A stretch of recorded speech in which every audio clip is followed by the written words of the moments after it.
Ebu Rezen'in Ukaydi radıyallahu anh Peygamberin sahabati soruyor ya Resulallah keyfe yuhyillahul mevte Allah ölüleri ne yaparım diye öğretecek deydi. Sahabeler soraptırlar. Hem de soraptırlar sonra. İman tahqiq bolun bolsun. Kıyamata anan hem becemizde ba. Ama Allah Kur'an'na akledin diye. Afela taqilun? Siz akletmiyorsunuz diye Allah. Afela tubsirun? Görmüyorsunuz diye. Afela tesma'un? Eşitmeyen aydiyen gurunlar diye. Afela tedekkarun? Penden netiqatı almıyorsunuz diye. Fe ayne tedebun? Allah siz niye yapıyorsunuz diye. O siz niye yapıyorsunuz diye. Ve de in huve illa zikrun lil alemin. Şu Kur'an netiqat tamamı cihaniyandan çüreyim. Men yaradan sizi men niye Allah. Halika, malika, razıkınız. Her lahze zindeginiz men bilen. Şu menin kelamımı, şu menin kelamım. Şunu koyup, şundan hidayet almani. Siz niye yapıyorsunuz? Sahabi soruyor. Ya Resulallah, keyfe yuhyillahul mevte. Allah ölüleri ne yaparım diye öğretecek dedi. Yani sonra rahnama etti. İmanı var. Yönü ne yaparımlığından soruyor. İmanı var. Diye öğreteceklerine. Yönü ne yaparım diye öğretmesi dedi ya Resulallah. Onu piyasanın rahnama etti diye. Ama mararta bivadin mumhil. Sen bir tokoydan geçmedin mi dedi. Bir tokoy. Ki kup koruyup batan yani güyür geçti de yani. Başın bunu. O Cengül Gülsan'a karşı gitsen. O kaptallara gitsen. Cengül'ün temmesi kup koru. Hiç sat yok. O şaka berkinin hemmet koru. Sonra mararta bihi hadira. Sonra yine bir vakit geçende yap yaşıl. İlerken şu vatta çetirap başlaptır. Tuğ çetiregli, alma çetiregli, incir çetiregli, nar çetiregli, tamam akgül, sarıgül, gökgül, tamam yaylaptı yer avudallamtı. Görmedin mi şeyde? Gördüm ya Resulullah. Peygamber ayette diye, kedalike yuhyillahul mevte. Aynı şu forum ölüler Allah diye öğretecek dedi. Ve min ayatihi, Kur'an'da da geliyor. Allah'ın insanı öğürlep diretecekine delil. Enneke sen görüyorsun. Teral arza haşi'a. Sen yeri görüyorsun çelem çeşorpeti diyor. O güydün gülleri. Çelem çeşorpeti. Hiç zat yok. Hiç hayat yok. Dir zat yok. Fe izâ enzelnâ aleyhel mâ. Şimdi defedinden biz su indiremiz diye Allah Teala. İhtezzet kıymıllıya. Varabat göğe çişe diye. Bu mesela maksat ne mi? İnne zâlike lemuhyül mevte. Bir şükşalallah hetmin ölülerde şu diye çekildir Müslümanlar.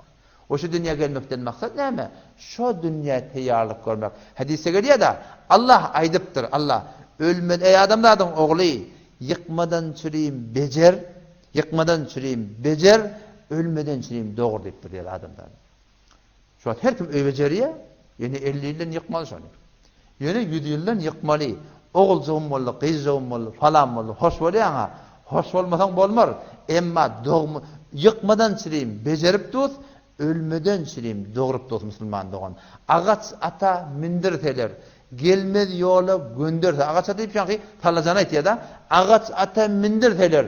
Gelmez yola gönderseler. Karanlık kabra indirseler. Ne çek geçer halın senin. Zindagi şönlemenek başlıyor Müslüman doğan. Bu dünyanın zindagi dersi. Belki şu dünya Allah biri zindagi etmeden şimdi ibermektir Müslüman doğan. Şu dünya zindagi becermeliyorsa. Şu dünya zindagi etmeliyor da. Bir de mesela otu da hemen bunları umut bilen. Yerin yüzünde ne kadar adam. Şu hemme insan candar olsa. Şu hemme de mahkume beberk Müslüman doğan. Kur'an'da 3 tane lafzı kul geliyor. Kullu nefsin dâikatul mevt. Allah ettir her bir candar. Fakat insanın gurunda, fakat hayvanın gurunda, fakat ferişelerin gurunda, fakat zıllan gurunda, fakat otlan gurunda. Kullu nefs, her bir candar. Ne midir? Kullu nefsin dâikatul mevt. Ölümün tagamın Allah'dadır diye. Ondan sonra kullu men aleyha fen. Şimdi candar, cansız da geliyor. Yerin yüzünde hemmedat Allah helak olacaklar diye. Ondan sonra kullu şeyin, her bir şey, bu bir acayip bir takat başı lafzı. Kullu şey, alem cehennem ne şey olsa, ne mi olsa, gözü görmeye, halikon şunun hemmeti nabut bırakacak Allah deyiptir. İlla vechhe ve meğer Allah'ın zatı. Fakat şu zat-ı mukaddes Müslüman doğan Allah kalacak. Allahullezî yursilur riya. Tamam elem cehennem. Şunun kudreti görüntü de Allahullezî yursilur riya. Allah o zatı ki yılları sürüyor. Fetusiru sahaba bultur goyan aldırıyor.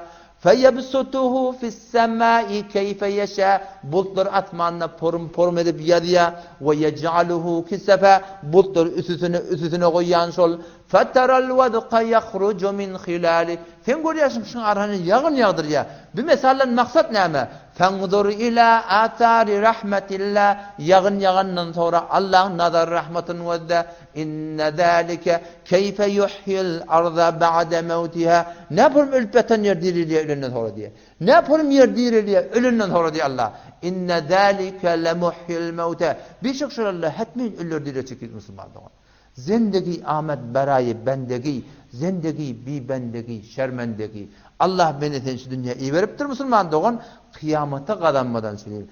Dünyada da insana hoşluk gerek, ahirette de insana hoşluk gerek.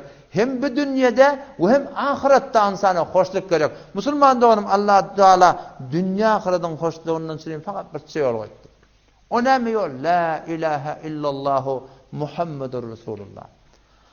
Allah'a vere yaşamalı, Resulullah'a vere yaşamalı.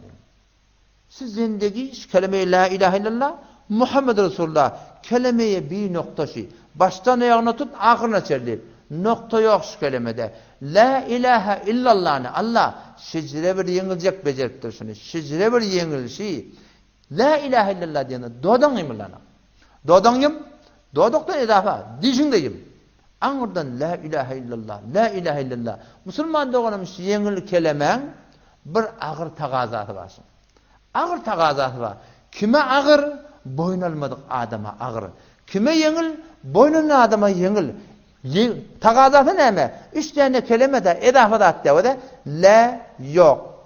İlahe ilah yok. İllallah Allah'tan başka. Allah'tan başka ilah yok. İlah dediği layık ibadet, layık itaat. La hakime illallah. Allah'tan başka hükmetiyen yok deyip ıqrar etiyen insan. La hakime illallah. Şunun tefsir kabiliyede gördüm. İlahi ferman reva hükmetiyen mana ediptir. La ilahe illallah Allah'tan başka layık ibadet, layık itaat yok. Allah'tan başka zindigimde hakim yok dediğin. Allah'tan başka benim zindigimde hiç kim ferman vermeye, destur vermeye diye aytmış Müslümanlar. Şuna göre yaşasak Allah şunun bereketine dünya ahirette abad edecek. Şunun bereketine Peygamber sallallahu aleyhi ve sellem aytdı da ataytukum bil mahajjatin bayda men size bir açık yol bilen geldim diye Peygamber. Leyluha kenahariha menin yolum şicre bir açık yol, şicre açık yol. Şunun geceti gündüz diyorlar. Gece kapkaranlık.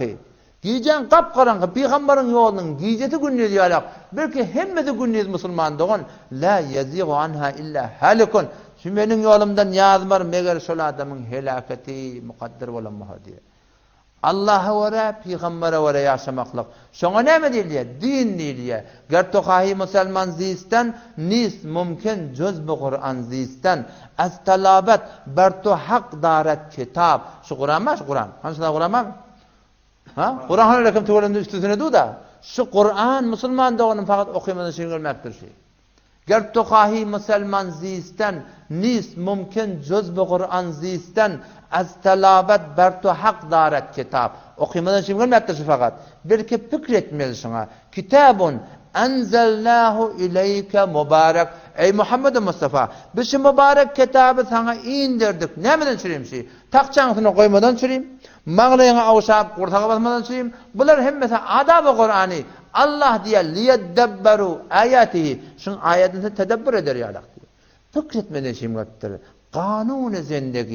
Kanun-u zindagi Muhammedur Resulullah sallallahu aleyhi ve sellem fakat bir de kimin peygamberim bizim peygamberimiz yok şun izine düşmeklikte Allah'a vara olmalı peygamberime de vara olmaklıkta Müslüman doğanım dünya ahiretin Allah abadan etsin.